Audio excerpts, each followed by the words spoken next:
Bonsoir mesdames, bonsoir messieurs, bienvenue à l'émission phare aux milliards de téléspectateurs Afrique Santé, émission culte. Première maladie génétique à la naissance, plus de 50 millions de personnes en sont atteintes dans le monde, la drépanocytose.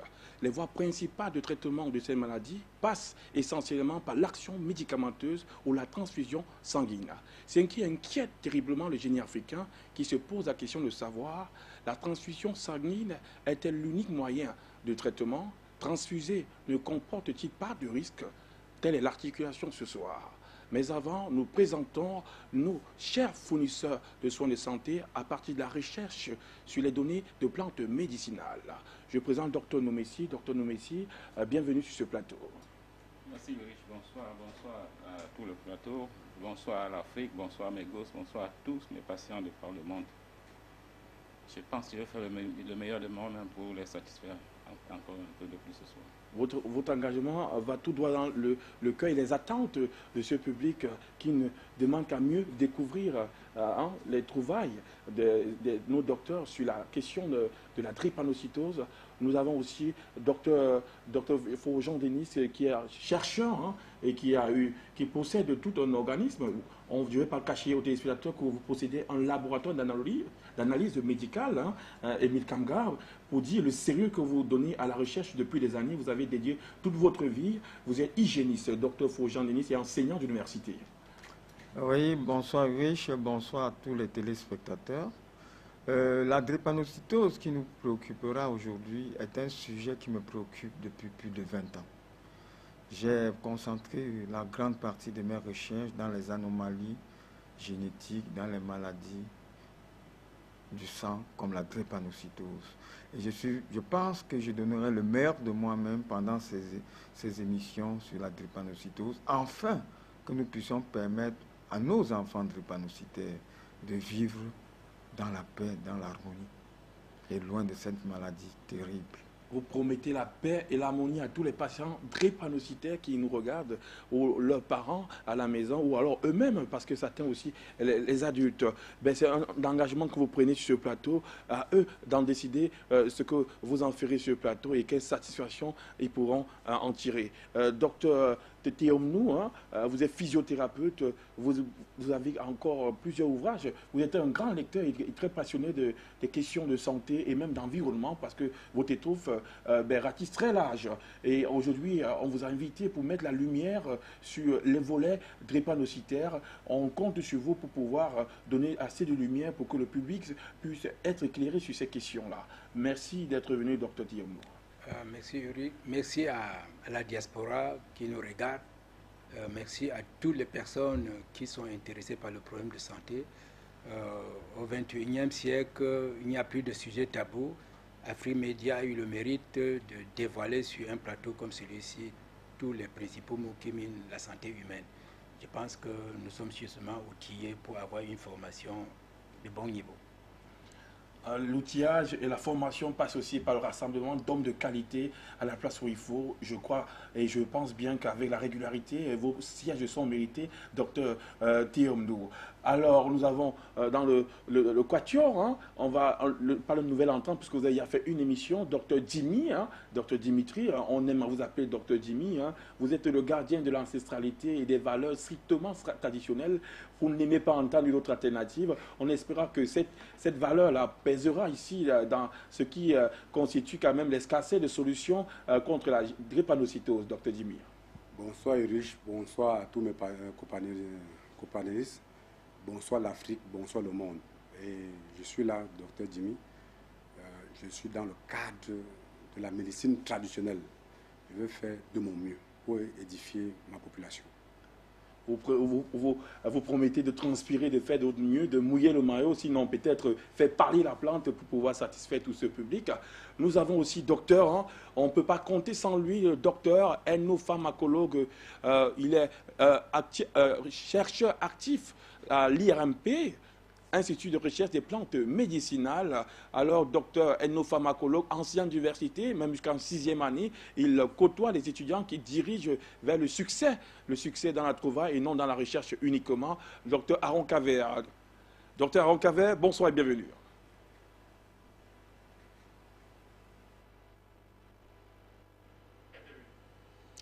Bonsoir Aurish, bonsoir à tous les co-panélistes qui sont avec vous sur le plateau central. Bonsoir à tous les Africains du continent et ceux qui sont au-delà du continent africain. Bonsoir à tous ceux qui aiment l'Afrique et qui collaborent pour que l'Afrique soit un meilleur lieu pour vivre. Et bonsoir surtout aux peuples autochtones que je n'oublie jamais. Je porte vraiment ce peuple dans mon cœur. Les Pygmées, les Mbororo, les Maasai et les autres, les Indiens. Ces peuples-là sont le socle de notre culture. Donc vraiment, je pense que merci pour l'invitation, une fois de plus, que vous m'avez porté à mon égard ce soir. Je pense que je ferai le meilleur de moi-même pour essayer d'éclairer à l'antenne de nos concitoyens, de nos frères et sœurs de par le monde entier. Une fois de plus, bonsoir à vous. Nous remercions aussi, nous avons salué grandement aussi les téléspectateurs qui sont là, qui sont présents derrière le petit écran, mais grandement et plus particulièrement, nous saluons et nous remercions l'Éternel des armées, Jésus-Christ, grâce à qui nous sommes encore là pour vous donner le meilleur. Ce n'est pas facile de défendre l'Afrique car il y a une opposition grande, mais Dieu merci Jésus-Christ, nous sommes là. On peut donc commencer avec cette image, ce reportage sur la drépanocytose, c'est une maladie génétique. À nous de voir. La drépanocytose est une maladie héréditaire du sang transmise par les deux parents.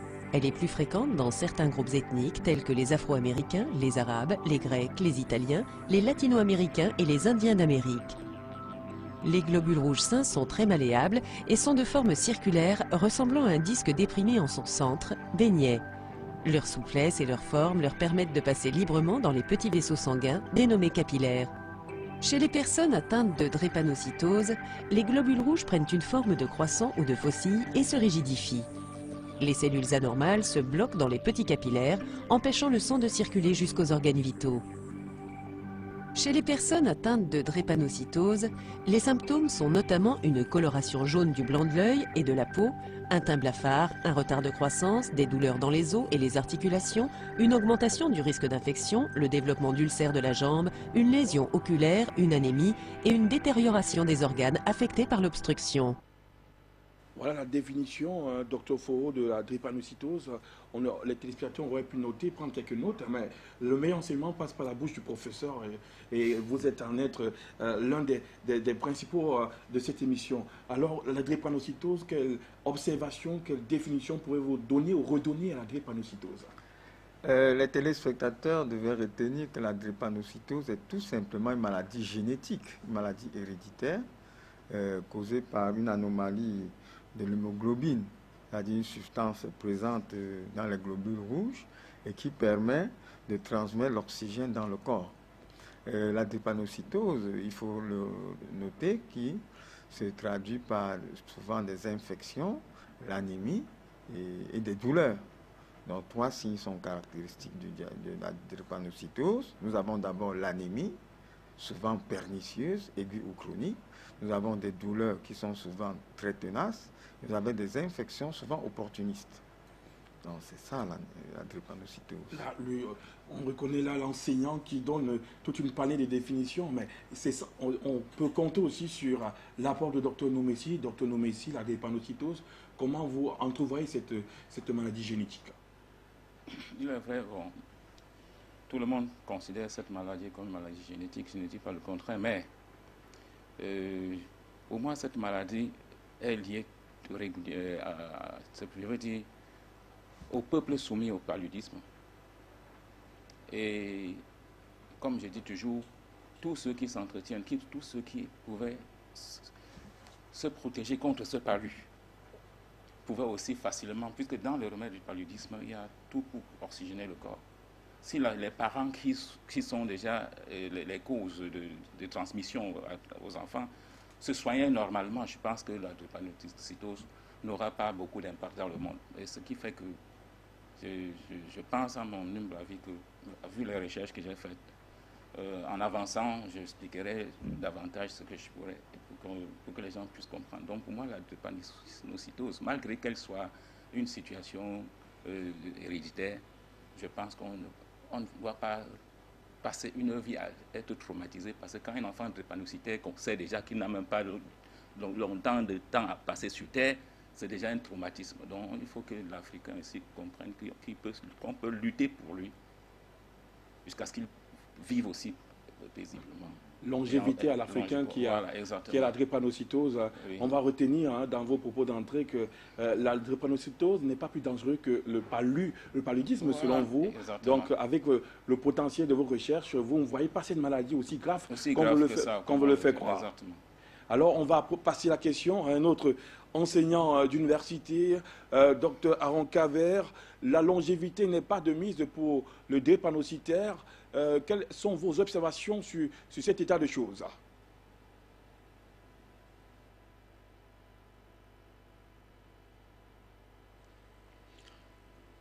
Oui, merci Ulrich. Je pense que le plus tôt le dépistage est fait, le plus on a la chance de pouvoir vivre un peu plus longtemps et je peux dire, entre guillemets, en bonne santé. En fait, beaucoup de gens ne prennent pas souvent le temps de pouvoir essayer de faire ce dépistage bien avant, au besoin même en réalité. Comme l'a dit mon collègue sur le plateau central, le paludisme tue plus que le sida et les autres pathologies. C'est bien, la drépanocytose est une maladie, c'est vrai, génétiquement. Mais cependant, il y a certaines mutations qui sont souvent réalisées au niveau des gènes, c'est-à-dire qu'au niveau de l'ADN, là où même le socle de l'information, le socle de la poursuite de la constitution métabolique de tout l'organisme. Ça fait en sorte que les douleurs que généralement on ressent, c'est parce que les vaisseaux qui sont superficiels sont généralement bouchés. Et ces vaisseaux, la circulation n'est pas fluide à ces niveaux. Et dès que ces vaisseaux commencent à être encombrés, ça fait donc que la circulation commence à subir un coup. Et ça fait en sorte que de temps en temps, il y a donc beaucoup plus de douleurs qui se font ressentir à tous les niveaux. En plus de ça, il y a des organes également qui prennent un coup, comme la rate, qui de temps en temps peut gonfler.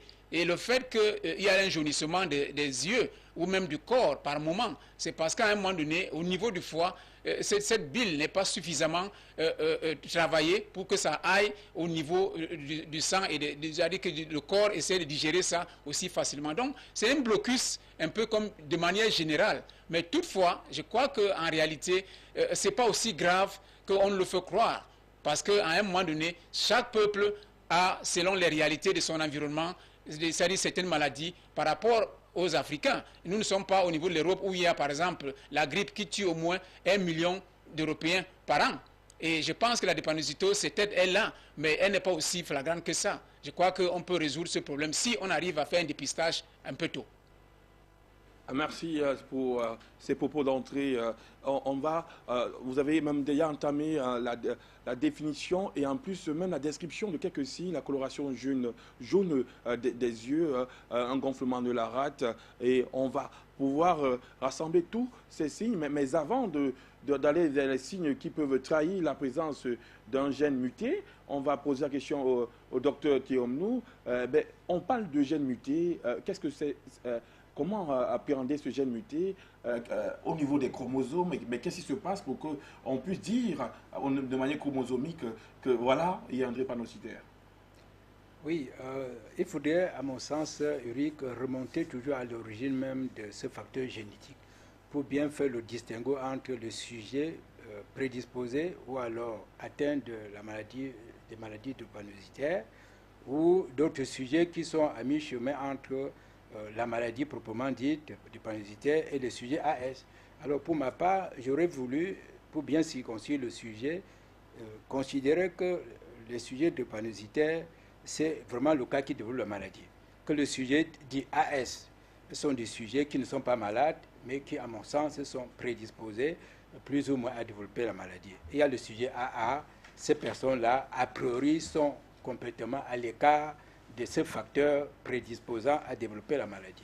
Si ceci est bien compris, je voudrais dire qu'il faudrait comprendre ensuite dans quelles circonstances telle personne peut développer la maladie et pourquoi l'autre ne développerait pas. Les personnes sujets AA ne peuvent pas du tout développer la maladie dite drépanocytaire parce que la formation du globule rouge est complète. Il n'y a pas de malformation. En ce temps-là, on dira que le système d'hémoglobine est normal. Quand le système d'hémoglobine devient anormal, il y a développement de maladie. Alors, on est sujet AS. Mais on ne fait pas de maladie. Cependant, au terme de nos recherches, et même sur la base des études de cas que nous avons fait dans des instituts de recherche, ces personnes doivent en même temps prendre soin d'elle, je voudrais dire que tout le long de notre débat ici, parlons un peu du sujet AS aussi, parce que la plupart des chercheurs, des théoriciens et même des médecins conclurent activement que les sujets AS ne sont pas prédisposés à développer la maladie. Mais comme le sujet qui nous intéresse, c'est le sujet SS, nous allons en parler. Alors, à quel moment peut-on dire que le sujet SS, c'est-à-dire le système génétique, est complètement déformé? Simplement parce que l'hémoglobine, c'est-à-dire que la substance qui se trouve dans le sang et qui a un facteur plus important, est déformé et prend la forme de S. Parce qu'en fait, quand l'hémoglobine est en forme normale, la forme est à peu près ronde, comme nous avons vu tout à l'heure. Forme circulaire. Voilà, forme circulaire. Voilà, la forme est circulaire. Mais elle est, en même temps, elle est, on peut dire, bicéphale. C'est-à-dire qu'elle porte deux éléments. Le premier élément, on l'appelle théoriquement l'élément alpha. Le deuxième élément est bêta. Mais celui qui est sujet à A peut avoir les deux éléments, alpha et bêta, très bien portants. Pas de souci. Malheureusement, pour certaines personnes, génétiquement, il est transmis de manière congénitale, il est transmis de manière congénitale que pendant la formation, à la naissance de l'enfant, pendant la formation de l'embryon, l'hémoglobine B prend une forme qui devient anormale.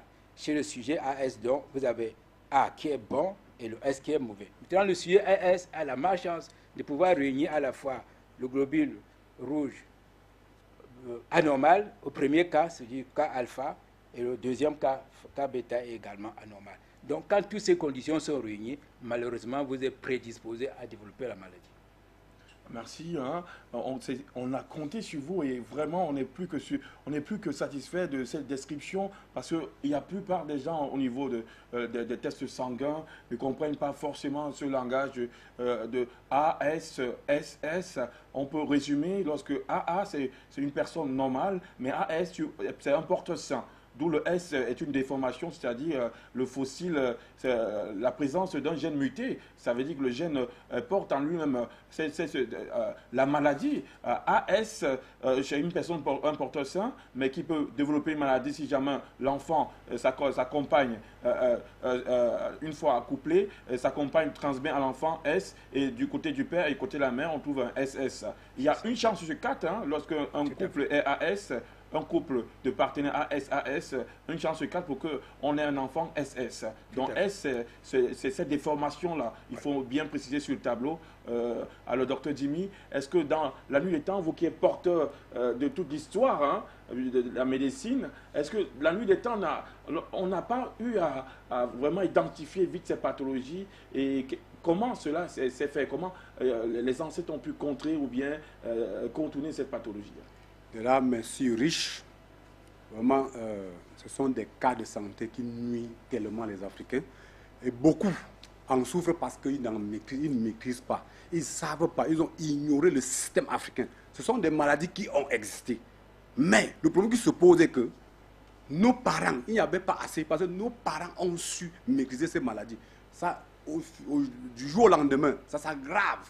Parce que la population a ignoré le sens réel de la tradition, de la médecine traditionnelle. Déjà, les Africains ont pris la course avant la montre. Ça fait un problème. Quand on parle des drépanocytaires, ce sont des trucs qui ont existé depuis. Mais, ça ne développait pas assez parce que, avant, quand une femme est enceinte, c'est à l'heure que le médecin traditionnel intervient sur le patient. Voilà l'heure qu'on doit combattre des maladies sur les nouveau-nés. On n'attend pas. On sait que la mère doit porter assez de maladies, assez de problèmes. Nous, à l'heure là, le médecin traditionnel intervient sur le patient. Comment ça se passe? Maintenant, quand une femme est enceinte, elle passe le temps à prendre les comprimés et autres et tout. Ils ne prennent plus les médicaments appropriés. Nos parents ont su que des maladies pareilles devaient exister. Ils ont prévu des médicaments, que je vais vous donner d'autres, que nous on fait que c'est dans nos nourritures qu'on mange chaque jour. Mais, je vais vous le donner parce que c'est très important pour l'Afrique. Ce sont des cas qui passent le temps, ça foire les Africains, ça rend les parents pauvres à tout moment, alors que les solutions sont pratiques. Quand une femme est enceinte, nous savons déjà des médicaments qu'il faut l'administrer. On sait qu'il y a de différentes sortes de maladies qui vont contaminer l'enfant. Nous, on ne permet pas. On les administre le médicament. À partir de 4-5 mois, on commence déjà à l'administrer les médicaments. Elle prend. Ça éradique les maladies. Ça empêche la maladie dans le corps des enfants. Là, l'enfant naît sans problème. Les parents survivent, les parents vivent mieux. Et voilà comment l'Afrique doit avancer. Laissons de prendre le système occidental et s'en donner et s'embrouiller et caler à l'intérieur. Quand on cale à l'intérieur, fond de compte, vraiment, on aura trop de soucis parce que c'est un domaine qu'on n'en maîtrise même pas assez. Et ils sortent des médicaments que nous ne maîtrisons même pas assez, alors que nous avons des trucs appropriés pour éradiquer tout cela. Mais voilà qui suscite beaucoup d'intérêt. Hein. Vous nous direz tout à l'heure comment est-ce qu'une femme grosse qui est AS, avec votre action, votre savoir africain, comment vous pouvez empêcher la transmission du gène muté S à l'enfant. Avec quels médicaments, avec quelles plantes on peut vraiment tromper ou bien mettre en défaut l'analyse selon laquelle lorsque une femme a son conjoint AS, comment faire en sorte qu'une fois grosse, qu'il n'y ait pas de SS. Là, vous nous direz, avec plantes, vous pourrez appliquer pour pouvoir faire mentir ou bien trahir la science et ses mensonges. Docteur Jean Foro-Denis, les signes, hein, on a commencé par la coloration jaune, le teint pâle, par lesquels on reconnaît souvent les drépanocytaires. Il y a encore d'autres signes. Il y a des signes physiques qui ne trompent pas. On constate généralement chez le drépanocytaire une certaine maigreur. L'enfant drépanocytaire porte généralement un ventre un peu ballonné, une rate qui a débordé de volume, normal. Il a des membres plus ou moins engourdis. Il souffre généralement de douleurs. Il a un regard nonchalant et égaré. Et beaucoup de tristesse. Il est tout le temps en train de pleurnicher, de s'ennuyer. C'est ça. Et ces crises douloureuses dont on parle, parce que dans mes recherches, il y a beaucoup se sont plaints des crises qui sont insupportables. Comment naissent ces crises? Ils sont beaucoup. Il y a plusieurs qui ont défini, qui ont identifié, ont caractérisé la drépanocytaire par les crises douloureuses. Comment ça se passe? Oui, c'est la caractéristique principale de la drépanocytose, c'est-à-dire des douleurs qui sont généralement pernicieuses, aiguës, chroniques. C'est à peu près des douleurs comparables à un coup de tonnerre, comparable à une aiguille qu'on a enfoncée dans la chair et qu'on remue. C'est-à-dire vous enfoncez une aiguille dans la chair et vous remuez l'aiguille. C'est ça que ressent le drépanocytaire. Et généralement, le drépanocytaire n'arrive même pas à expliquer de façon objective la souffrance qu'il ressent. Donc, il faut seulement comprendre le drépanocytaire dans tout son ensemble, l'ensemble physique, psychique, mental, pour pouvoir apporter des solutions collectives, des solutions personnalisées. Chaque drépanocytaire a un traitement particulier. Chaque drépanocytaire a un traitement particulier. Vous semblez dire que c'est au cas par cas, il peut avoir un traitement pour tous les drépanocytaires. Oui, avec l'hygiéniste devant 5 drépanocytaires peut avoir 5 traitements différents. Il n'y a pas de traitement collectif. Non, il n'y a pas de traitement purement collectif. Ah ben voilà, la science est mise à mal par un docteur de la science. Alors, docteur Aaron Cavey, quel est le meilleur moyen de dépister la drépanocytose déjà dès le bas âge pour le nouveau-né et pour un adulte lorsqu'on est déjà en phase adulte, prêt déjà à fonder une famille?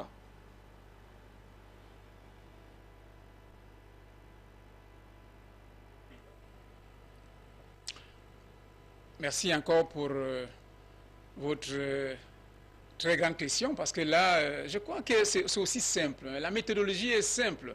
Lorsque tout le monde, à un certain âge donné, on peut connaître ce qu'on appelle l'électrophorèse. L'électrophorèse, c'est tout simplement le test du groupe sanguin. Et on vous fait tout simplement, on vous prélève un peu de sang sur votre bout de doigt et on vous dit également de quel groupe sanguin vous appartenez. Et maintenant, pour que vous ne soyez pas embarrassé au fur et à mesure que le temps passe, il est donc mieux de garder ces informations pour que vous ne soyez pas surpris le jour au lendemain où vous voulez être intéressé par le sexe opposé, que vous voulez déjà vous marier. Donc je pense que c'est un moment de prédisposition à temps. Et toutefois, si c'est déjà fait, bon, comment est-ce qu'on peut s'en prendre si c'est déjà fait? Je crois qu'il y a des exceptions dans la vie. Comme disait mon frère, très grand ami, Dr Fou, en réalité, il n'y a pas un traitement, que ce soit pour la drépanocytose, que ce soit pour des autres pathologies, il n'y a pas un traitement unique pour tous les cas. Généralement, les hommes sont différents Et ça fait que l'environnement est différent. Et l'approche également, au niveau des solutions, doit également être différente. Donc je pense que selon la manifestation des uns et des autres, et également on essaie d'adapter dans cette approche selon donc maintenant cet environnement. Docteur Aron aura la possibilité de revenir sur la question. Hein. Alors, docteur Noumessi, hein, on a parlé de traitement, il n'y a pas un traitement collectif purement de masse pour les drépanocytaires, il faut aller au cas par cas. Voilà, vraiment un bémol qu'il faut relancer et qui vraiment enrichir la connaissance, vraiment le savoir-faire de nos thérapeutes hein, ou alors tradipraticiens. Docteur Noumessi, là, on a parlé d'épistage et l'électrophoresme, mais on en vient aussi à poser la question, est-ce que la drépanocytose est contagieuse? Non. Vous savez, cette maladie, c'est déjà quand quelqu'un est déjà drépanocytaire, c'est un malade. Mais je ne peux pas être convaincu qu'un drépanocytaire peut me contaminer. Parce que qu'est-ce qui se passe dans le corps, dans mon corps, il y a assez de globules blancs. Je veux dire que la défense immunitaire est assez importante. Ce qui fait que même s'il vient avec n'importe quoi, je ne pense pas qu'il puisse me faire problème.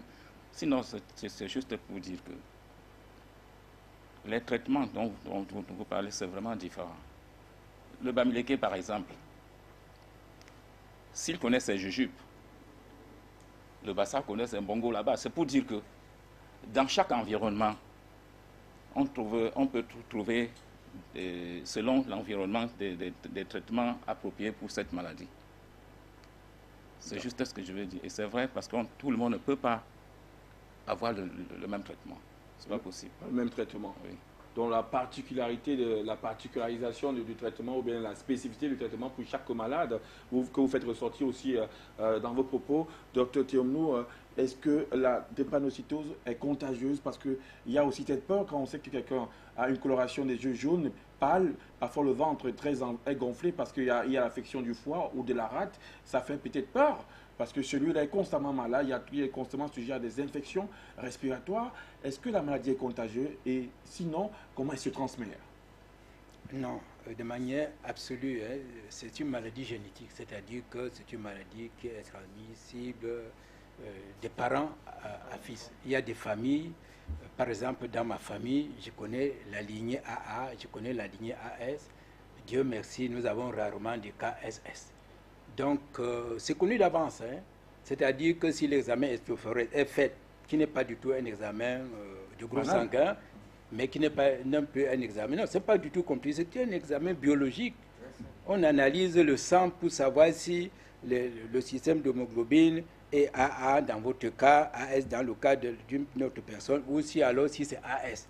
Pour moi, le dépistage devrait partir de là-bas. Dans chaque famille, il serait, à mon sens, très important de savoir si on est AA, si on est AS ou si on est SS. Ceci s'adresse particulièrement aux jeunes qui sont en âge de se marier. Moi, j'ai eu la chance de l'avoir fait. Je suis AS, mon épouse est AA. Nous avons eu la chance, on ne pouvait pas, ce n'est pas une question de chance, c'est établi catégoriquement que nous ne pouvons pas faire un enfant SS. Donc ce n'est pas quelque chose qui se contamine. Sinon cet enfant ne serait pas le vôtre. Non, il ne serait pas le nôtre. Et c'est même d'ailleurs, ça peut même trahir parfois les parents, qui donnent parfois l'impression qu'ils ont pu faire un enfant. Mais en ce qui concerne donc le dépistage, je renvoie au laboratoire. Il faut faire un examen biologique du sang pour savoir si on est AA, si on est AS et si on est SS. Et je me permets d'insister, en particulier les jeunes. Parce que si cet examen n'est pas fait, vous risquez de passer votre vie entière, après avoir épousé une épouse AS, vous-même vous êtes AS, vous n'êtes pas malade, théoriquement, vous n'êtes pas malade, votre époux n'est pas malade, mais vous ferez des enfants SS. Donc, le message qu'on peut partager avec la diaspora africaine, les Africains de l'intérieur et tout le monde, c'est faire un examen, l'examen électrophoresme, pour savoir de quelle catégorie vous appartenez. Si cet examen est fait, le problème de dépistage ne devait plus se poser. Peut-être à la naissance, quand un enfant vient d'arriver, mais le parent devait avoir fait l'examen avant. Je voudrais apporter une précision, si vous permettez, si le plateau permet. Je voudrais pour ma part qu'on essaie d'inscrire notre réflexion dans le processus de contamination du sang. dans le processus de circulation sanguine, parce que c'est ça le véritable problème. C'est-à-dire qu'un sujet SS a un problème de circulation sanguine ou alors d'insuffisance de circulation sanguine. Vous savez, nous sommes faits entre 50 et 60 milliards de cellules. Chaque cellule, pour être en bonne santé, a besoin de recevoir sa part d'oxygène, c'est-à-dire sa part de sang neuf, c'est-à-dire sa part de nutriments qui émanent de la nourriture que nous mangeons. Si cette philosophie est bien comprise et bien acceptée par les téléspectateurs, par la suite, quand on va construire ensemble des solutions, chacun comprendra que sa négligence à prendre des aliments qui permettent une bonne circulation du sang, qui permet la construction du sang neuf, et qui donc permet à chaque nutriment que nous ingurgitons d'aller nourrir chaque cellule. S'il y a une paresse à quelque niveau que ce soit, forcément, il y aurait la maladie. Donc, ne parlons pas des médicaments, ne parlons pas beaucoup de choses, parlons de la circulation sanguine qui ne se fait pas chez le sujet ASS, et même le sujet AS comme moi, de manière parfaite comme sur le sujet à facteur nutritionnel égal. Ça, c'est le fondement principal. Alors, si c'était établi, avant de toucher le domaine qui consiste à savoir si tout le monde peut subir le même traitement, si vous permettez encore une fois, je dis, essayons d'abord de soumettre tous les patients AS et surtout SS à un régime alimentaire optimal, où 5 fruits et légumes et davantage de légumes et plus de fruits que d'autres types d'aliments, c'est-à-dire les féculents, la viande et tout ça. Parce que si le sang n'est pas neuf, si le sang n'est pas bien construit et sain, il aurait de mal à circuler pour aller nourrir une cellule. Une cellule qui ne reçoit pas sa part du sang, il y a douleur quelque part. C'est pour ça qu'on parle de occlusion vasculaire. Parce qu'il y a vasculation quand le sang circule. Il y a occlusion quand le sang est bloqué quelque part. Alors, le sang est bloqué quelque part, pourquoi? Simplement parce que comme il y a malformation de ces globules-là, il y a blocage quelque part et le sang ne peut plus circuler. Donc l'idéal, c'est de faire en sorte que les aliments soient riches en anti-inflammatoires. Tous les bons aliments, de l'eau même que nous buvons, c'est l'oxygène. Parce que les sujets SS sont victimes d'une insuffisance d'oxygène à l'état naturel. Chez les sujets sains, quand vous avez, il y a la période de bonne santé d'une cellule peut se situer entre 120 jours. Mais chez le sujet SS, il faut moins de 20 jours parfois. Et puis les cellules sont attaquées. Donc, c'est pour ça que la plupart des maladies, on va voir par la suite, maladies rénales, maladies des yeux, maladies de foie, tous les organes vitaux sont attaqués parce que leur part de sang neuf n'arrive pas au moment suffisant. Merci, je ne voudrais pas aller plus loin, mais je voudrais qu'on insiste. Voilà. La circulation sanguine est vraiment le maillon principal sur lequel il faut s'attarder. Ce soir, il faut relever encore que l'électrophorèse n'est pas un test banal pour pouvoir, surtout les jeunes, selon le docteur, et vraiment, il faut tabler sur, même mettre ça comme exigence avant le mariage, et le groupe sanguin, l'électrophorèse, pour savoir lequel des partenaires est AS, pour ne pas avoir porté la maladie de l'ignorance à un enfant, parce que la prise en charge est très lourde, et cela, toute la vie durant de cet enfant, si on en avait deux, vous pourrez compter sur une pauvreté obligatoire, même avec 1 million de francs de salaire. Alors, docteur Aaron Cavert, qu'est-ce qui se passe dans la situation sanguine du drépanocytaire?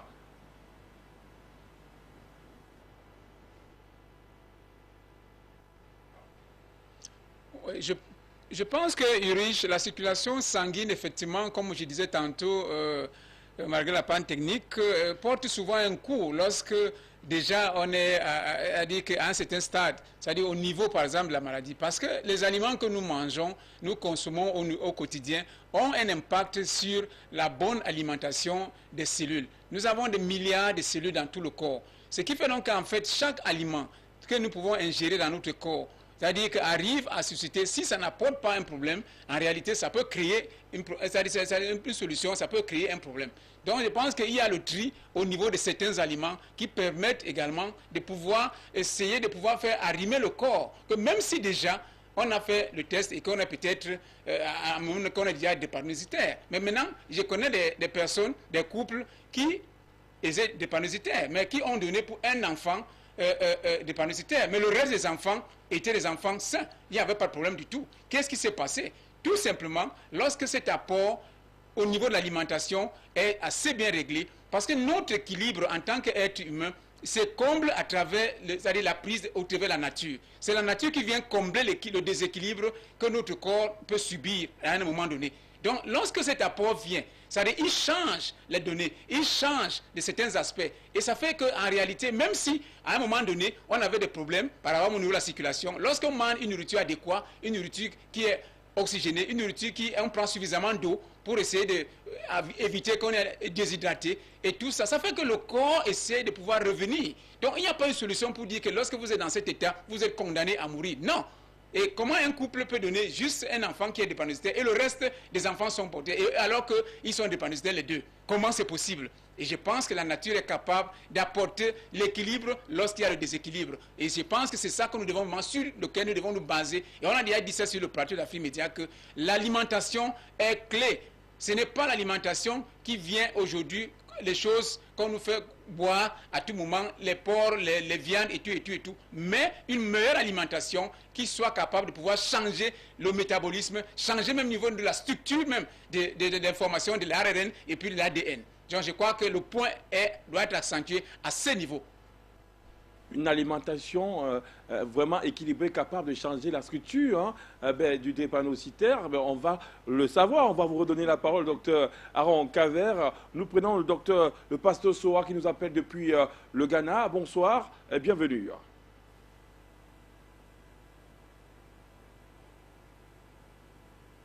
Bonsoir Iris, bonsoir le panel, bonsoir Afrique Santé, bonsoir, que la grâce de Dieu soit avec vous à ce soir. Iris, j'ai ce soir des préoccupations. Il faut dire que la maladie dont les chrétiens sur la drépanocytose est une maladie très grave et dangereuse. Mais ma question est la suivante.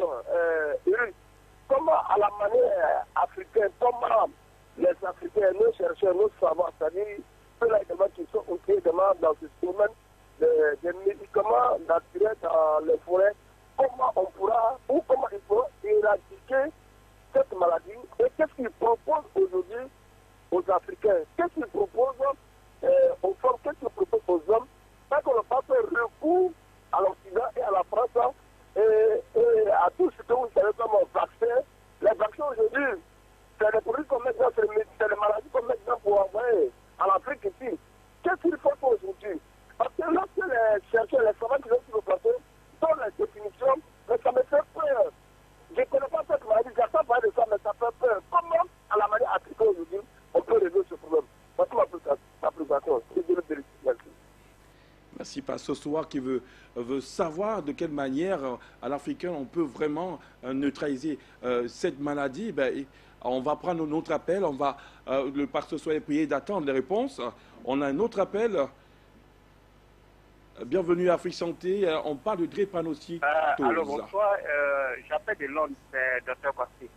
Je voulais participer à l'émission. Bonsoir, nous vous écoutons. Dr. Kwasi.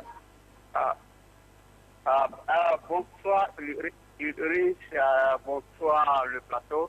Bon, je voulais seulement donner les pistes de solutions pour cette maladie. Parce que la maladie, elle est pour une personne qui a atteint de drépanocytose, doit consommer tous les aliments alcalins. Et la personne doit beaucoup boire les jus des feuilles vertes, tels que l'ortie, tels que moringa, tels que les feuilles de patate. Ces jus contiennent beaucoup de chlorophylle, alors que la chlorophylle a les mêmes composants que le sang. La seule différence, c'est au niveau du noyau. Le noyau du sang, c'est le fer, et le noyau de la chlorophylle, c'est le magnésium. Donc, en consommant ces aliments, c'est-à-dire que le corps est toujours oxygéné. Et ça permet à la personne qui souffre de cette maladie d'avoir une vie normale. C'est que, bon, c'est ma participation. Et puis, il y a l'huile de coco qui est importante. L'huile de coco, la poudre de baobab la poudre de cacao. Voici les choses, voici les aliments que une personne qui souffre de cette maladie doit consommer tous les jours. Et cette consommation de ces aliments lui permettra d'avoir une vie normale. Bon, c'est la piste de solution que je voulais donner pendant cette émission. Je vous regarde et bonne continuation. Merci, docteur Kwasi, qui appelle depuis l'Angleterre. On a notre appel, les appels abondent. Bonsoir, bienvenue à Afrique Santé. On parle de drépanocytose.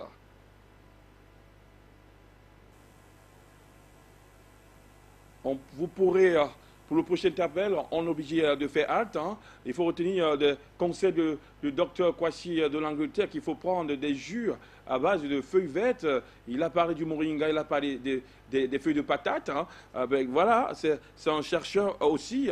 On va aussi, ici, pointer du doigt aussi. Il faut quand même savoir que lorsqu'il y a les crises vaso-occlusives, ces crises douloureuses, dans l'allopathie, dans le système moderne d'hospitalisation, on prescrit plutôt l'hydroxycarbamide, appelé encore le cyclose, ou alors l'hydréa, appelé encore hydroxyurée. Alors, docteur Théomnou, quels sont les aliments qui peuvent remplacer ces médicaments pour limiter les crises douloureuses?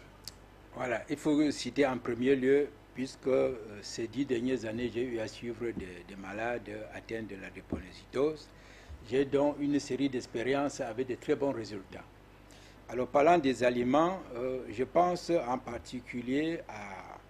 J'ai fait d'abord une espèce de oligothérapie. C'est-à-dire que dans les aliments, il faut que je sache quels sont les oligo-éléments qui enrichissent l'alimentation. Pour oxygéner, dans le but d'oxygéner le sang. Oui, d'oxygéner le sang. C'est-à-dire que de faciliter la circulation du sang, de nourrir chaque cellule. Parce qu'en fait, il faut que chaque cellule soit nourrie de manière optimale. Alors, il faut choisir ces aliments-là, parmi lesquels je mets en premier lieu, parlant de l'oligothérapie, je mets en premier lieu du magnésium. Le magnésium permet un équilibre anti-stress. Je cite ensuite d'autres aliments qui ne sont pas... Dans la phytothérapie, il faut citer rapidement le gingembre, qui est un anti-inflammatoire. Il permet une très bonne circulation du sang. Je cite là qui est une bonne circulation, un anti-inflammatoire. Il faut citer le moringa, on a cité un anti-inflammatoire. Donc, tous les aliments, il faut citer la vitamine C qui lessive les déchets de l'organisme et qui permet également une bonne cicatrisation, une bonne construction. Donc, c'est tout un ensemble ou de oligo-éléments ou de vitamines ou d'autres types d'aliments qu'on va retrouver dans la phytothérapie comme l'aloe vera, qui est une base de traitement naturel mais très puissante pour nettoyer le corps. Ce n'est pas que c'est un remède spécifique à la drépanocytose. Non, c'est un remède général qui soigne tout le corps lorsqu'il y a une quelconque intoxication, c'est-à-dire une accumulation de toxines quelque part. Il faut d'abord nettoyer les cellules, notamment avec l'aloe vera, notamment avec tous les bons produits naturels amers qui nettoient le foie. Parce qu'en fait, c'est comme ça que le système immunitaire est renforcé. Il faut donc toucher tous les types d'aliments. Il n'y en a pas, c'est dans la plupart des aliments. Mais dans la plupart des aliments alcalins, on va trouver une série de produits qui permettent donc une bonne fluidification du sang, une bonne circulation. Voilà, c'est ça. C'est-à-dire qu'on le trouve dans la nature, on n'a pas besoin de dire qu'on consulte spécialement, non. Dans l'expérience de tous les jours, on va retrouver ces aliments. Le message est passé, on revient à Dr Djimi. Comment empêcher qu'une femme et son vis-à-vis, son conjoint, qui sont AS chacun, comment empêcher que pendant la grossesse, l'enfant reçoit, parce que une chance sur 4 d'avoir un enfant SS. Quels sont les plans que vous utilisez pour pouvoir déjouer le sort? Déjà, riche en médecine traditionnelle, nous on parle d'une médecine de prévention. C'est comme ça que nos aïeux nous ont appris. Ils ne nous ont pas appris que c'est quand c'est grave qu'on se met à courir. On nous a appris qu'on doit prévenir. Qui veut dire ceci? La femme enceinte, la femme africaine, les jeunes filles, les jeunes femmes de maintenant passent leur temps à nous dire non, on ne peut pas prendre vos machins là. Vos médicaments là, je ne peux pas prendre. Attends, c'est pour cela que même dans les hôpitaux, vous voyez des opérations de ci et ça à tout moment. Ils ont toutes les difficultés tant eux ils veulent accoucher. Déjà en médecine traditionnelle, nos parents ont prévu. Déjà, il y a des nourritures qu'on doit conseiller aux femmes enceintes de consommer. Il y a déjà le tarot, avec du bon condiment du tarot, les écorces appropriées, vos toxicités dans l'organisme. On dit à la femme de régulièrement prendre ça, manger. Ça détruit toutes ces bêtises-là dans le corps. Deuxièmement, il y a le cuit. Les femmes maintenant voient ça et disent non, je ne peux pas toucher à ça. Ça, c'est pas bien, c'est des anciennes nourritures. Elles veulent prendre des nourritures qui sortent d'ailleurs et tout pour manger. Mais elles vont toujours passer le temps à souffrir. Mais attends, moi je me plains parce que je vois les Africaines souffrir, dépenser à tout moment. Déjà avec du cuit, la femme enceinte régulièrement mange l'autre épluche. Tous vos microbes, tous ces trucs, dysfonctionnement du sang dans l'organisme, ça régularise. Troisièmement, quand vous parlez de l'Afrique, on ne doit jamais oublier les cas mystiques. Parce que moi, je suis un tradipraticien. Monsieur, il y a des maladies qui réagissent de la même manière. Mystifié, qu'on a détruit l'enfant dans le corps de la femme. L'enfant sort parce qu'on a décidé que tu vas passer ton temps à dépenser sur l'enfant. Le sang finit sur l'enfant chaque fois. Vous allez développer les domaines scientifiques dans tous les sens. Il n'y aura pas de solution. Donc l'Africain doit d'abord se ramener dans ce sens-là. Nous, on a maintenant des écorces appropriées, des herbes. Quand la femme est enceinte, à tout moment, elle consomme. Elle consomme. Ça détruit les germes. L'enfant ressort en bonne santé. Le nettoyage systématique du sang de l'humain, vraiment. Le tarot, ça veut dire que le tarot et le cuit peuvent nettoyer le sang de la femme et pouvoir empêcher... Très, très important pour ça. Ce sont des nourritures qu'on conseille les femmes enceintes. Maintenant, avant de compléter avec les écorces qu'elles vont prendre, ce sont les nourritures que nous, on les consomme. On les conseille de régulièrement prendre. C'est avec ces nourritures qui régularisent le système de sang.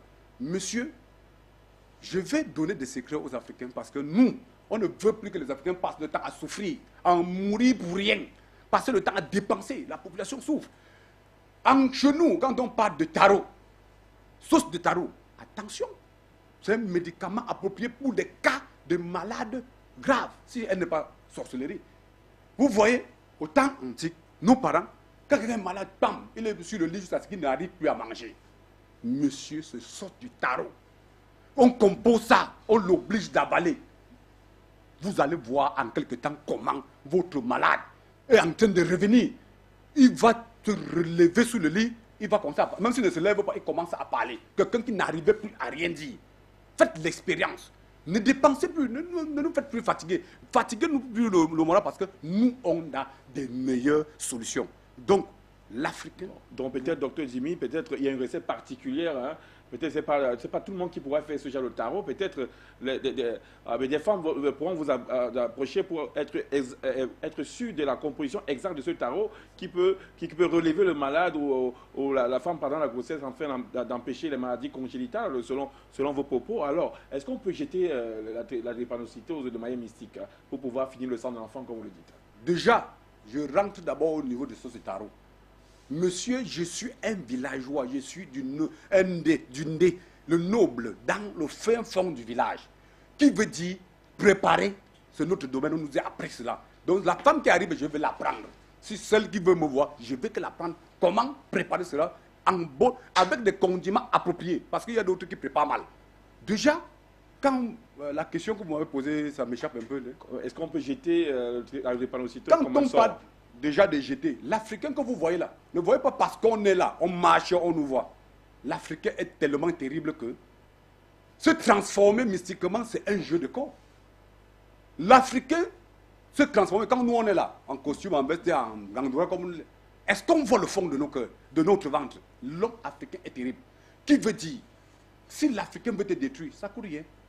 Il y a des fois tu es déjà malade, il vient compliquer, rien que la maladie. Et te jeter ça, ce sont des cas qui réagissent régulièrement. Comment ils te jettent? C'est une maladie qui vient, ils te bombardent dans le corps. Le problème, c'est qu'ils veulent créer seulement les dépenses aux parents, qui ne deviennent jamais riches. Parce qu'à tout moment, le sang doit finir. Le malade, tu auras tout l'enfant malade, chétif à tout moment. Ton argent va aller dessus. Donc c'est pour cela que nous, les Africains, quand on veut soigner la maladie, on essaie d'abord de se rassurer. Est-ce qu'elle est mystique ou elle est naturelle? Ça, c'est la question. Si elle est mystique, on intervient le mystique. On combat maintenant le naturel, l'enfant est à l'aise, la famille est tranquille. Merci, docteur Jimmy. Hein. vous allez droit au but, hein, ce qui est bien, et de manière terre à terre, à travers les mecs dont nous nierons vraiment la valeur ou bien la valeur thérapeutique. Je n'aurais jamais pu imaginer que le tarot pouvait avoir ces vertus. Hein. Je me mettrais peut-être à manger dorénavant un tarot pour pouvoir aussi peut-être accélérer la situation sanguine et pour pouvoir me sentir mieux. On parlait de sang. Docteur Dimi a parlé de sang. Lorsque le sang finit, hein, il voulait parler d'une autre manière de l'anémie aiguë, qui est un problème du drépanocytaire. Alors, docteur Jean-Denis, qui est hygiéniste et enseignant, ben, là, la transfusion dans les pays africains, la pose de sang peut coûter environ 14 000. Combien de poses de sang faut-il pour la transfusion, une transfusion viable et convenable pour le drépanocytaire, alors qu'on sait que l'Africain est en voie de développement et ce n'est pas tous les foyers qui sont capables de la prise en charge. Le mois, sans hospitalisation, c'est un minimum 30 000 francs qu'il faut dépenser pour un enfant ou une personne drépanocytaire. Est-ce que la transfusion sanguine, qui est très fréquemment utilisée pour pouvoir venir de manière salutaire, pour pouvoir sauver le drépanocytaire, est une solution viable pour l'Africain? Est-ce que l'Africain n'a pas une autre alternative? Déjà, je voudrais vous dire en tant qu'hygiéniste et en fonction de la culture que j'ai reçue, que la transfusion sanguine est un acte très très malsain. Sur le plan hygiénique, on ne devrait pas transfuser. Il faut trouver des solutions alternatives pour résoudre les problèmes de transfusion sanguine. On vous transfuse, quel sang on met dans votre corps? Est-ce que c'est le sang d'un homme qui est bien portant? Est-ce que c'est le sang d'un sidéen? Est-ce que c'est le sang d'un cancéreux? Est-ce que c'est le sang d'un diabétique, d'un drogué, d'un fumeur, d'un alcoolique? La transfusion sanguine, la médecine devrait trouver des solutions alternatives, efficaces. Ce sang subit des tests sanguins pour savoir, pour être sûr. Quel test? Le sang est un liquide sacré. Quel test on va faire pour pouvoir trouver le sang? Puisqu'on a tant fait des tests. Mais pourquoi trouverons-nous aujourd'hui dans des hôpitaux des sangs souillés? Des sangs souillés? Nous pouvons trouver des solutions alternatives. Mais parce que généralement, on prend le sang, dès qu'il y a le sang, on met dans le réfrigérateur. Après le réfrigérateur, il y a une unité de traitement de réfrigération pour pouvoir garantir la meilleure qualité de sang. Parce qu'on les trouve facilement dans chaque hôpital. On transfuse le sang. Est-ce que... Non, sur le plan hygiénique, transfuser le sang est un acte malsain. Il faut rejeter ça. Nous sommes... Et je pense qu'aujourd'hui, les chercheurs devaient remuer les méninges pour trouver des solutions qui puissent éviter à l'homme de prendre des transfusions sanguines. Il faut consommer régulièrement des fruits et des légumes. Le docteur Tem nous disait tout à l'heure qu'il faut posséder par une alimentation biologique saine. Il faut pouvoir prévenir. Il ne faut pas attendre les moments de quand il n'y a plus de sang pour courir par-ci, par-là. Mais par exemple, vous consommez régulièrement des betteraves. Les betteraves permettent aux globules rouges de se multiplier facilement. Les betteraves permettent à l'homme drépanocytaire. Nous sommes aujourd'hui en train de parler de l'enfant drépanocytaire. Les betteraves aident beaucoup le drépanocytaire. Une combinaison, tout à l'heure, le pasteur du Ghana a donné des recettes formidables. Je voudrais appuyer en disant tout simplement que nous avons 3 éléments clés que nous trouvons dans l'environnement africain très très facilement. Nous avons, par exemple, les betteraves. Nous avons le citron et nous avons le miel. L'association betterave-citron-miel, pris dans de bonnes conditions d'hygiène, permettent de régler le problème de globules rouges et de combattre les problèmes d'anémie dès la base. Nous ne devons pas attendre quand l'anémie est là, quand l'anémie est pernicieuse, aiguë, pour courir ça et là dans des hôpitaux, peut-être pour prendre des banques de sang où nous constatons de plus en plus que le sang est souillé, que les sangs sont souillés dans nos hôpitaux. Il y a des poches de sang. Vous venez dans un hôpital, on vous vend une poche de sang à 25 000, on vous dit qu'il y a une autre poche de sang à 10 000 francs. Et combien de poches de sang faut-il? Et combien de poches de sang quand vous dites que vous n'avez pas de l'argent pour payer la poche de sang jugée saine, entre guillemets, qui coûte 25 000, on vous dit, bon, si vous n'aviez pas 25 000, on vous propose quand même notre poche de sang à 10 000. 10 000.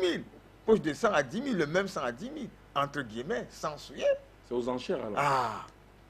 Le sang est sacré. On ne devrait même pas toucher le sang d'autrui.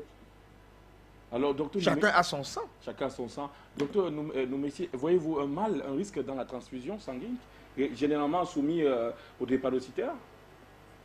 Non, généralement, moi, je n'aime pas beaucoup cette histoire de transfusion sanguine parce que dans des recherches, j'ai constaté que même quelqu'un qui est possédé par un mauvais esprit, s'il donne son sang et on transmet ça à un enfant, celui-là va être aussi possédé, ne me dites pas le contraire. Si quelqu'un porte un karma, une malédiction sur lui, et qui prend son sang pour donner à votre enfant, vous savez, la transfusion sanguine n'est pas différente des prénoms que nous portons. Ça veut dire que nous portons des prénoms des personnes qu'on ne connaît même pas où ils sortent. Donc les transfusions ne sont pas bien. Il faut généralement faire la médecine de prévention. Médecine de prévention, vous permettez, Dr Noumessi, Okay, quand on reçoit cet appel qui vient du Cameroun. Ok, j'appelle pour intervenir là concernant ce qu'il fallait faire quand les deux parents sont AS. Voilà, j'ai entendu parler de l'alimentation et autres. Je suis un grand fan de l'alimentation parce que l'alimentation, c'est notre premier médicament. Toutefois, je crois qu'il est aussi important de dire ce que les avancées scientifiques permettent de faire. Quand vous avez deux parents AS et qu'ils ont conçu un enfant, il existe un test qu'on appelle amniosynthèse qui permet de prélever le liquide amniotique et qui permet aux parents de connaître le statut de l'enfant avant qu'il ne naisse et au stade vraiment du fœtus durant les premières semaines de vie dans le ventre de la mère.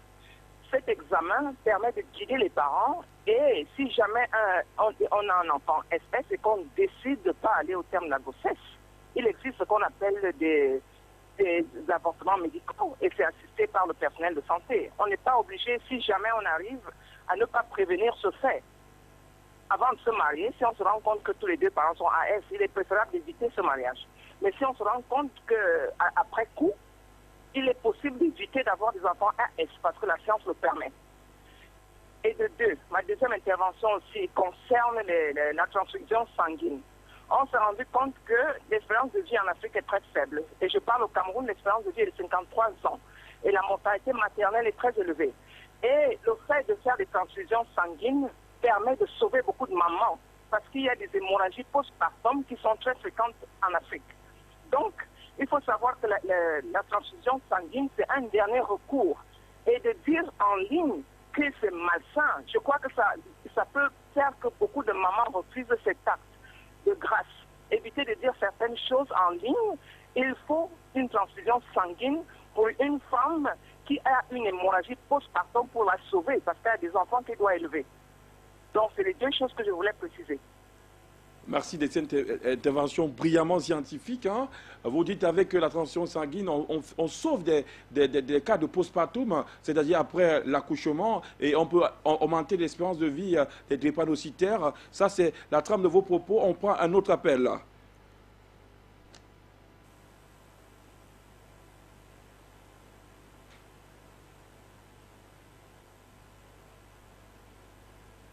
Bonsoir, vous êtes sur Afrique Santé, nous parlons de drépanocytose. Allô? Oui, je sais, bonjour à tous les docteurs qui sont sur le plateau, ils font un très bon travail. Mais j'avais une préoccupation. Moi, j'ai remarqué en Europe que de moins en moins de médecins même font la transfusion sanguine, non seulement pour eux-mêmes, même pour leurs propres enfants.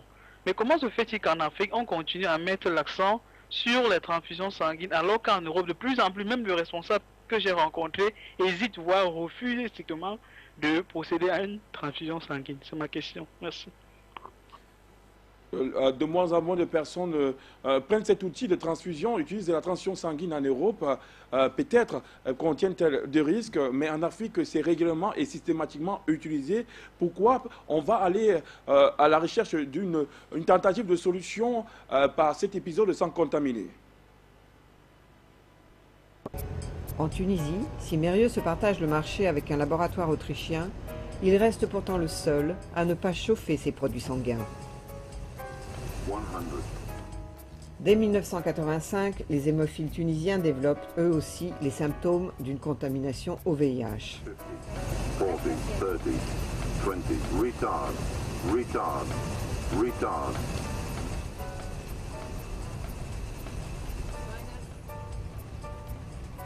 Il faut aller jusqu'à Monastir, la ville côtière du Sahel, à 160 km au sud de Tunis, pour rencontrer Salah, un hémophile malade du sida qui vit presque à demeure à l'hôpital Fatouma Bourguiba.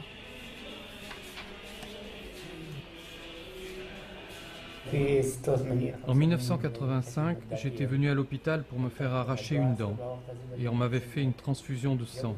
Et c'est des années après qu'on m'a annoncé que j'avais attrapé le virus du sida à cause de ça.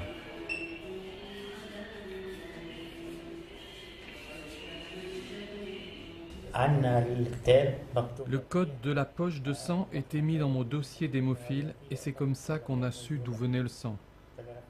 Moi, je ne sais pas exactement d'où, mais ce qu'on m'a dit, c'est que ça venait de la France.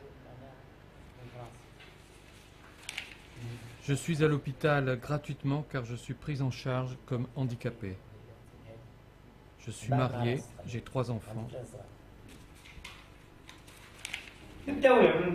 J'étais malade, j'étais pauvre et j'avais très peur de l'ancien régime. Qui pouvait m'entendre à l'époque? Personne n'avait le droit de parler à ce moment-là. À 2 reprises, j'ai essayé d'en parler et on a failli me foutre en prison. Un jour, j'ai demandé la permission d'avoir un taxi de l'État et on me l'a piqué pour l'attribuer à un membre du RCD, le parti de Ben Ali, alors que mes conditions étaient 1000 fois pires que les siennes.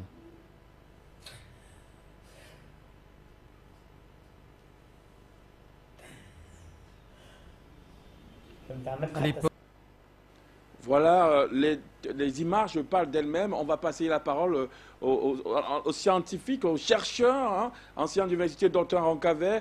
Quelle est votre position sur la transfusion sanguine? Quand on sait qu'il y a un groupe religieux, hein, les Jéhovah, qui n'acceptent pas cette transfusion sanguine, avec les propos du docteur Jean Faux-Denis qui dit que là, c'est sacré le sang. On peut entrevoir peut-être leur façon de faire, ou peut-être même la douber. Docteur Roncaver.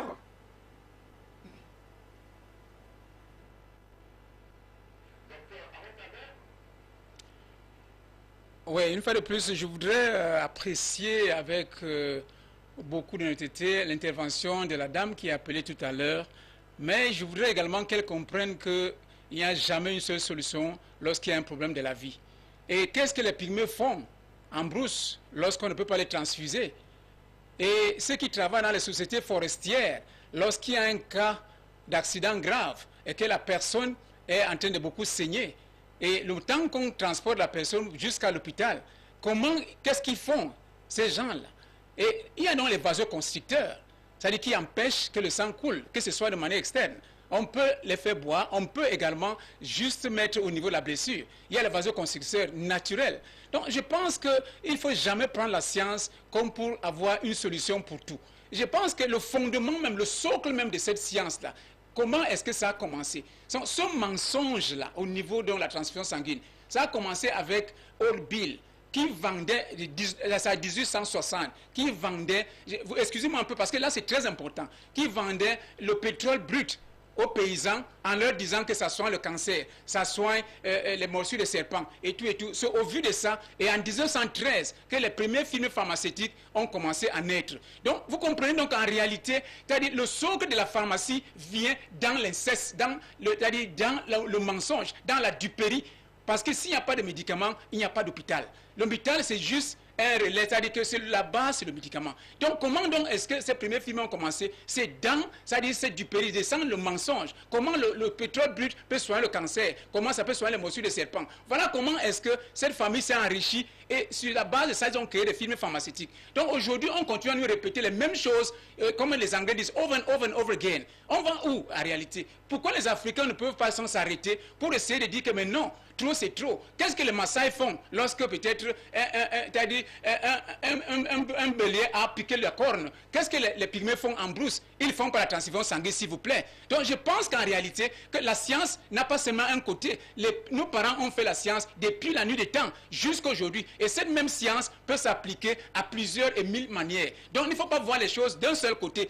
Et je pense que selon ce document que je présente ici, Complot mondial contre la santé, vous allez lire ces documents, vous allez comprendre les aberrations, tout ce qu'on nous fait croire qu'en réalité, c'est ça qu'on nous dit. Mais c'est inimaginable, c'est impensable. Donc, y compris la transfusion sanguine fait partie des problèmes, des dilemmes que les gens ont au quotidien. Et je pense que les Africains devraient s'asseoir pour voir que comment est-ce qu'on peut résoudre certains problèmes. Complot mondial contre la santé, j'ai pris à cette dame, si elle peut lire ce document, elle va comprendre qu'en réalité, toute l'école qu'elle a pu faire, je pense qu'elle doit recommencer à voir certaines choses d'une certaine façon. Donc, c'est vraiment pas une bonne solution, mais cependant, il y a des solutions alternatives. Comme je parle des vasoconstricteurs, que ce soit du moins interne, que ce soit au niveau externe, que ce soit pour la femme qui accouche ou alors une autre personne qui a un accident grave.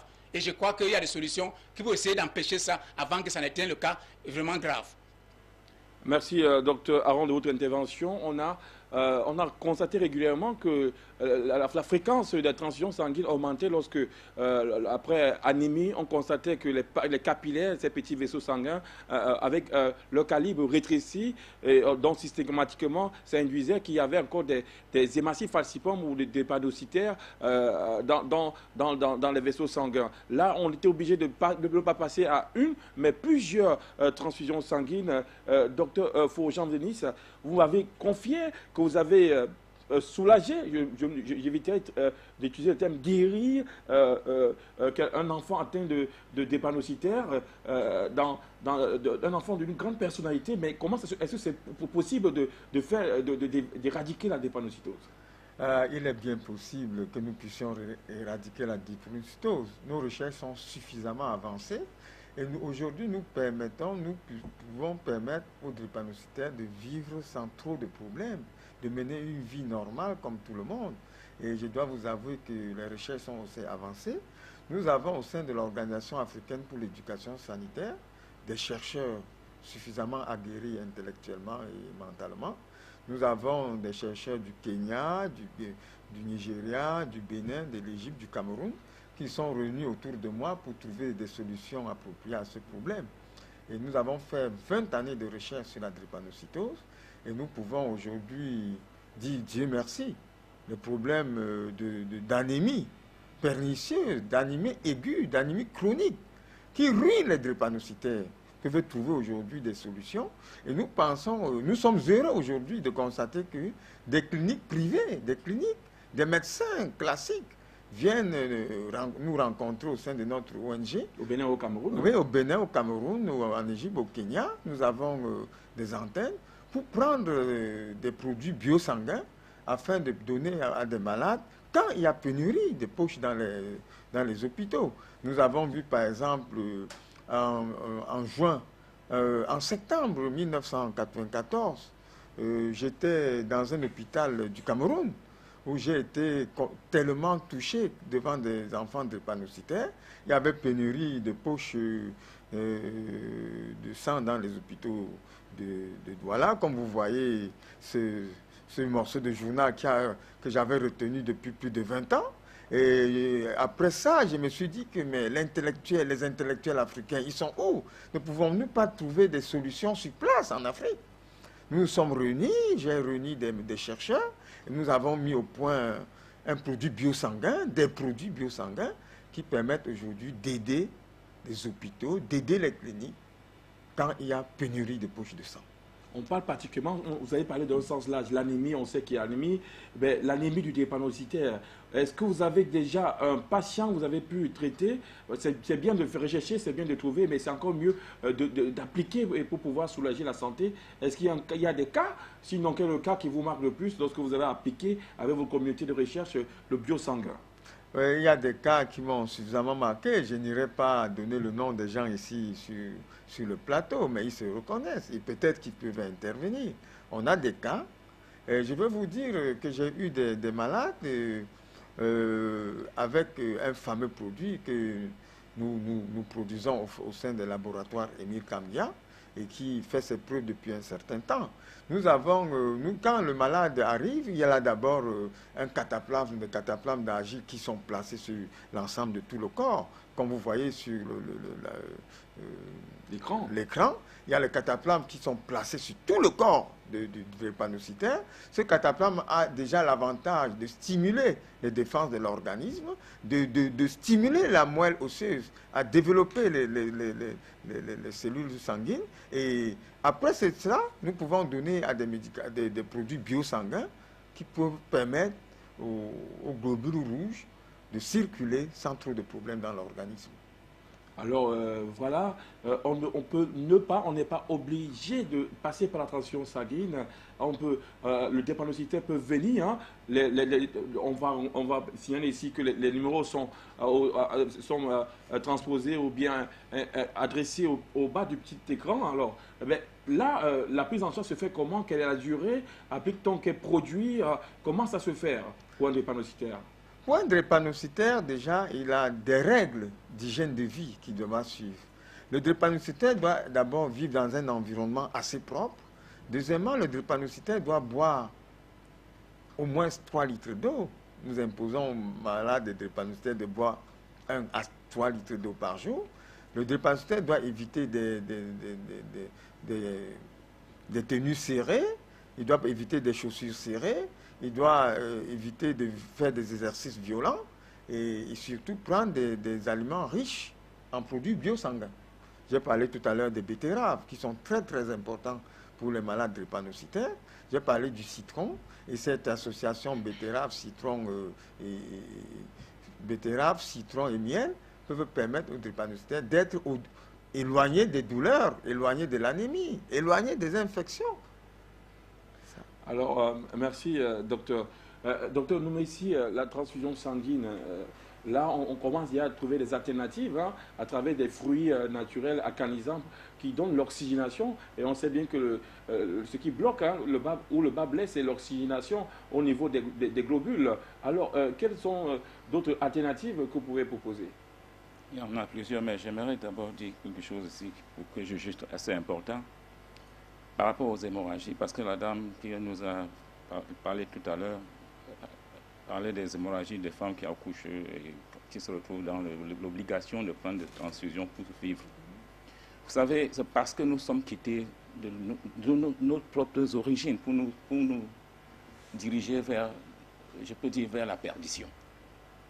Vous savez, nos mamans, je ne suis pas sûr que plein des gens de mon âge sont nés à l'hôpital, d'autres sont nés à la plantation. Je dis bien à la plantation, maman accouche et prend l'enfant pour amener à l'hôpital. C'est là l'hôpital qu'on coupe le cordon ombilical. Et alors, à l'époque, quand quelqu'un avait une blessure et quand il y avait hémorragie, on utilisait le roi des herbes pour couper l'hémorragie. Il y avait la vergerette pour couper l'hémorragie. Et à l'hôpital, il devait aussi apprendre déjà à entrer en contact avec des gens comme nous, pour pouvoir, dans certains cas, même expérimenter, voir comment on peut arrêter ces hémorragies à l'immédiat. Il n'y a aucun problème. Bon, sinon, par rapport à votre question, moi, je dis, comme je parle de la médecine préventive, je dis, si vous êtes même AS, si vous avez un enfant même SS, déjà, commencez à lui donner, je peux dire, tous les jours, au moins 2 cuillères à soupe de jus de fruits de quinqueliba. N'oubliez pas aussi que les infusions de plantes sont assez importantes. Et il y a la betterave que le frère a dit, il y a même les feuilles d'avocatier qu'il faut prendre de temps en temps. Ils constateront avec étonnement que l'enfant va vivre en bonne santé. Et comme le frère parlait aussi de la sauce du taro, mais il y a cette sauce, mais il y a l'autre qu'on ne met pas de l'huile, qui est alors tellement efficace parce que l'oxygène, ça oxygène alors d'une manière très très rapide. Quelqu'un qui est en difficulté. Merci docteur Noumessi. On va prendre des appels. On me fait comprendre qu'il y a plusieurs séries d'appels qui trépignent. La parole est donnée aux téléspectateurs. Bonsoir.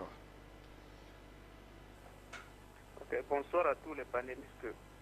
Je voulais poser une question par rapport aussi à l'apport de la tomate en boîte, quoi. Je me rappelle quand j'étais trop jeune là-bas, je crois qu'on nous faisait prendre la tomate en boîte. Donc je ne sais pas si c'était mélangé avec de l'eau ou bien mélangé avec quelque chose. Je voulais savoir sur ça. Et ce que vous êtes aussi en train de dire est très important. Pourquoi? Parce qu'en ce moment, la médecine moderne a tellement changé. C'est devenu des affaires. Vous vous rendez compte qu'aujourd'hui, il y a plus des incisions, des femmes qu'on incise, ou la transfusion sanguine, donc l'apport du sang. Ça dépend des États. C'est comme au pays. Si vraiment nous avons des docteurs d'une honnêteté, ils doivent éviter le mixage ou l'entrée des organes internationaux là, pour qu'ils viennent se mixer. Donc, ça fait que cet apport de sang qu'ils demandent, de transfusion sanguine là, elle est vraiment très dangereuse, ça devient un business. Donc, si ces docteurs sont vraiment sérieux dans ce qu'ils veulent faire, ça veut dire que c'est bon de donner le sang. Mais logiquement, moi je me rappelle dans l'enfance, on n'entendait pas trop parler de cette affaire-là. qu'Allah vous garde. Et aussi la prière est très importante. Aujourd'hui, nos sœurs, là, quand elles sont grosses, elles oublient qu'il y a des prières appropriées, que nos grands-parents ont eu à faire aussi. Que tu vois ces prêtres, ou tu vois ces rabbins noirs, ou ces imams, on va vous donner des prières appropriées. Même nos traditionnalistes, il y a des prières appropriées et des écoles appropriées. Donc vraiment, même ayons trop peur de cette transition sanguine. Qu'Allah vous garde. Merci. On va prendre un autre appel en ligne. Bonsoir, madame. Pardon? Ah, d'accord. Bonsoir, le panel. Comment j'appelle ce soir, je vous suis et je suis malade. Je suis malade parce que il y a de cela quelques jours, c'était le 10/6/2016. J'étais devant ma télévision, je zappais, j'arrive à une chaîne Vision 4. Qu'est-ce que je vois? Une émission qui se passe, je vois un professeur Jean Baïbek, enseignant à l'université de Yaoundé 1, le secrétaire général de l'UPC. Il nous parle de sang contaminé. Et je dis, mais qu'est-ce qui se passe? J'entends, il parle de sang contaminé, comme tout à l'heure, j'ai entendu le docteur Fou parler. Il nous parle que dans les hôpitaux de la ville, il y a des sangs qui ont des prix et des sangs contaminés aussi qui ont des prix. C'est-à-dire, quand des malades viennent à l'hôpital, ils ont besoin de sang. Il y a des sangs qui ont certains prix, on leur donne. Et quand on voit un malade qui est nécessité, il n'a pas de sang, on lui donne un sang contaminé. Ça veut dire que quand on prélève le sang sur quelqu'un, il faut analyser pour voir s'il n'y a pas de hépatite, pour voir s'il n'y a pas le VIH. Et quand il y a le VIH, au lieu de détruire, on est à côté. Je voudrais vraiment vous dire que je suis scandalisée par rapport à ça. Quand j'entends la dame de tout à l'heure parler de transfusion sanguine, avant que ce qui se passait, il n'y avait pas de transfusion sanguine, nous on vivait. Moi je crois que c'est mieux de prévenir ce problème d'anémie que de combattre. Parce que finalement, nous allons tous mourir. On va tous mourir en Afrique avec ce problème de transfusion sanguine. Je voudrais, vous, docteurs, sur le panel, là, que vous nous aidez à trouver des solutions. Moi, par exemple, j'ai une petite sœur qui est drépanocytaire et elle dit qu'elle n'a jamais eu de transfusion sanguine, mais elle vit, elle essaie de vivre. Et puis, elle a contacté un médecin de la peur, le docteur Fou Jean-Denis. Avec ce produit dont tu nous parles là, cet enfant vit sans problème. Aidez-nous à vaincre ce problème de transfusion sanguine. Avec ça, ça ne vaut pas la peine. Je vous dis, dans une télévision, Vision 4, c'était le 10, il était 21h30. Il était 21h30. Le monsieur qui était sur le panel, même on a posé la question à savoir, mais professeur, qu'est-ce que vous avez fait à votre niveau?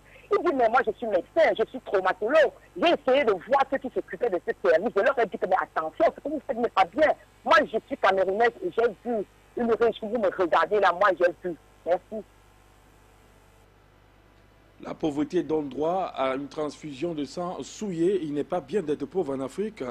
On peut peut-être, on ne va pas trouver des solutions à la place du professeur de cet hôpital. Ben, on va peut-être entrevoir ou bien regarder ou bien même peut-être identifier si la régie est bien prête. Ce produit qui fait écho, qui fait la part belle dans presque toutes les cliniques de la cité pour voir si l'ONG, vos collaborateurs, j'ai eu un entretien avec vos collaborateurs, docteur Jean-Fou Denis, ce produit-là, comment il se transfuse.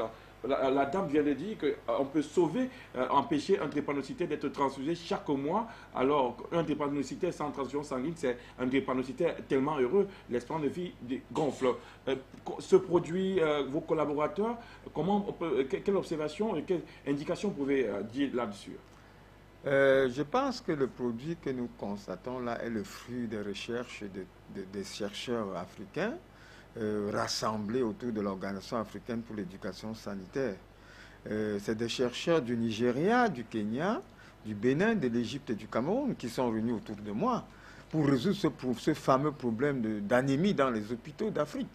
Il est aussi aujourd'hui possible de donner aux malades drépanocytaires, et non seulement les drépanocytaires, les malades cancéreux, les malades qui ont des problèmes de leucémie, des produits biosanguins, des produits issus de la recherche africaine. L'Afrique, nous devons oser.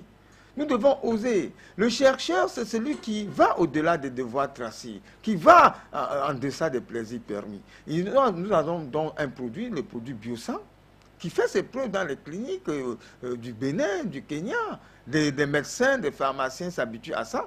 Quand il y a pénurie de poches de sang dans nos hôpitaux, dans nos cliniques, quand il n'y a pas de poches de sang, qu'est-ce qu'il faut faire? Devons-nous laisser le malade mourir? Non! Il faut trouver des solutions alternatives efficaces. Et c'est pour ça que nous avons mis à la disposition des Africains de la diaspora, du monde entier, des solutions appropriées. Il ne nous reste plus qu'à intensifier dans les recherches pour résoudre ce problème d'anémie de façon définitive. Docteur, on rappelle que les numéros de téléphone sont au bas du petit écran, voilà. Mais là, on sait bien qu'un sang transfusé fait 30 jours, les globules rouges du 30 jours. Là, après quoi, il faut encore renouveler la transfusion. Mais avec ce produit-là, les globules rouges font combien de temps après combien de temps on doit encore administrer le produit? Les globules rouges, à partir d'un produit comme ça, quand une alimentation est équilibrée et saine, se multiplient. Les globules rouges, il y a un processus de reconstitution, il y a un processus de revitalisation, il y a un processus de régénération. Ce que les hygiénistes appellent le processus R3. C'est-à-dire la revitalisation, la régénération, la reconstitution. Quand nous avons donc un produit biosanguin de ce type, proposé par les laboratoires Émile Kamgia de l'ONG, quand nous avons un produit de ce type, et que nous associons à cela une alimentation équilibrée, une alimentation bien suivie, comme disait tout à l'heure le docteur Temnou, nous pouvons résoudre les problèmes d'anémie. Merci, docteur Jean-Faux Denis. Docteur Dimi, encore, on retient que même malgré les tests de sanguin que peut subir un sang qui vient d'être donné à l'hôpital, on ne verra jamais peut-être une maladie spirituelle telle que la schizophrénie. On ne pourra jamais déceler un mauvais esprit parce que le sang aussi porte la vie. Si quelqu'un est possédé, on ne peut pas, avec un test sanguin, éradiquer ou bien identifier sa possession. Quels sont vos derniers propos avant que nous clôture cette première partie? Déjà, à ce niveau, quand on parle déjà du sang, l'Africain doit, quand la dame a parlé des femmes qui se retrouvent au niveau des hôpitaux, accouchées avec les problèmes de saignement exagéré, ça c'est leur problème. L'Africain, si c'est grave, on est obligé qu'ils prennent ça. S'ils prennent ce sang, les retombées qui vont retomber après, il faut qu'ils supportent. Quand quelqu'un est compliqué et tout, si on retire son sang, il y a d'autres qui peuvent venir même donner leur sang parce qu'ils savent ce qu'ils sont en train de vouloir donner. C'est pour nuire la population après, pour nuire le malade après. Les gens le font parce qu'ils sont compliqués, ils passent par là pour nuire les malades. Donc, quand on parle de sang, au temps de nos ancêtres, ils nous ont appris des médicaments appropriés. Quand l'anémie même s'éveille sur les enfants, quand ça fait tac, on a des produits appropriés. Tu donnes à l'enfant, tant ça régénère, l'enfant se retrouve. Le médicament traditionnel approprié. Lequel il faut donner là, on ne cache pas. Oui, il faut pas déjà, ce que j'ai, ce sont des médicaments déjà composés. Ce n'est pas des médicaments à donner aux patients gratuitement à ce niveau. Donc, il y a des médicaments chez moi que tu arrives. Le patient, vous savez déjà que les cas de paludisme, quand ça prend les enfants, l'anémie sévère et autres. Donc, on a des remèdes appropriés. Tu donnes à l'enfant. Avant de combattre le paludisme, l'enfant est déjà correct. Donc, sachez que l'Africain a tout. On demande à nos administrations de recenser les tradipraticiens, de mettre tout ce qu'il faut aux tradipraticiens pour qu'ils prouvent. Pour valoriser leur savoir-faire. Leur savoir-faire. Docteur Thiamnou, vos derniers propos sur les drépanocytoses? Non, les conseils sont, à mon sens, fondamentaux. Nous interpellons les jeunes, notamment, qui prennent conscience de l'importance de cette émission avant le mariage. Ensuite, quand on est sujet AS, il faut prendre soin de soi. Quand on est sujet SS, la situation est beaucoup plus préoccupante. Il faut respecter rigoureusement les règles d'hygiène de vie, penser aux fondamentaux, c'est-à-dire les aliments qui participent à la bonne circulation du sang, la fluidification du sang, parce que sinon, vous êtes prédisposé à développer tous les autres types de maladies qui sont comme les maladies du foie, les maladies du rein, les maladies du cœur, les AVC. C'est des maladies extrêmement graves. Donc, au-delà de soins appropriés en cas de drépanocytose, je me permets d'insister par rapport à d'autres maladies opportunistes. Les maladies opportunistes qui sont consécutives soit à l'état de la personne AS, soit à l'état de la personne SS. Ces maladies, il a dit c'est assez long, mais j'en ai cité quelques-unes. Parmi lesquelles le syndrome thoracique, les maladies respiratoires où il y a les infections. Voilà, les infections, donc c'est des cas de maladies, il n'y a que les préventions qui puissent apporter des solutions durables. Une qualité de vie viable. Voilà, une qualité de vie viable, mais en même temps, il faut être à l'abri de la pollution. Docteur Théomno, vous permettez cette pollution, cette intrusion du journaliste. Ben alors, docteur Noumessi, quelques bribes de propos afin de sortir à ce sujet. Non, j'aimerais simplement demander à toute l'Afrique de croire déjà à manger bio, et tout en sachant que pour un corps vraiment en bonne santé, on a un bonheur, et pour un corps malade, on est en prison. Un corps malade et en prison, mais ici, sur ce plateau, la drépanocytose a trouvé une solution alternative. On vous a assez édifié sur les risques de transfusion sanguine, et non pour vous faire peur, mais pour vous donner une palle de solutions, car il n'y a pas une seule méthode pour pouvoir traiter un seul cas. Je le dis souvent, le docteur Aaron Cavet, de l'autre côté, nous remercions sa présence et sa contribution. Docteur Jimmy, pour ce gardien de la tradition. Docteur Théomno, ce savoir-faire de manière pluridimensionnelle, oligothérapeute, vitaminothérapeute et en même temps aussi écrivain. Merci docteur Théomno, merci docteur Faux-Jean-Denis d'avoir pu donner quelque chose de concret pour pouvoir vraiment sortir de cette dépendance de la transfusion sanguine. Merci docteur Noumessi. On remercie aussi les téléspectateurs, on remercie le pasteur Yingano Alphonse, le pasteur Moël Marseille aussi, qui contribuent aussi dans la manière active au recevement de l'Afrique francophone. On vous dit à bientôt et portez-vous bien, sans transfusion sanguine surtout. Au revoir.